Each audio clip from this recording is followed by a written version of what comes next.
সাধারণ ভোটাররা তো সাফারার, তারা তো ভুক্তভোগী। গত 17 বছরের নির্যাতন, নিপীড়নের এবং দুর্নীতির তারা ভুক্তভোগী। তো সাধারণ ভোটারদের পাশে আমাদের থাকতে হবে, দল মত নির্বিশেষে থাকতে হবে, ধর্মবর্ণ নির্বিশেষে থাকতে হবে।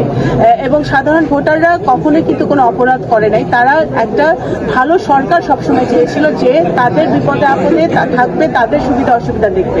যেটা উপজেলার বিশাল জনগোষ্ঠী আছে, আমাদের ইয়াং জেনারেশন ভাই বোনরা যারা পড়াশোনা করে তাদের অন্য অঞ্চলে বা ঢাকায় ছুটতে হয়, এখানে যাতে কর্মসংস্থান হয় সেই ব্যবস্থা আমাদের করতে হবে। এবং আমার সেটা দৃঢ় প্রকল্প যে আমার ইচ্ছা আছে যে আগামী দিনে আমরা যদি ইনশাল্লাহ যদি জনগণের ভোটে আমরা নির্বাচিত হতে পারি, আমি ব্যক্তিগত পর্যায়ে থেকেও চেষ্টা করব এবং সরকারিভাবেও চেষ্টা করব এখানে ভালো একটি কর্মসংস্থান হোক, যাতে আমাদের ছেলে মেয়েদের কষ্ট করে ঢাকায় গিয়ে চাকরি করতে না হয় বা কর্মসংস্থান খুঁজতে না হয়। আগামী দিনে যেন নির্বাচন কমিশন আরো শক্তিশালী ভূমিকা পালন করে, বিশেষ করে আইন শৃঙ্খলার দিক দিয়ে।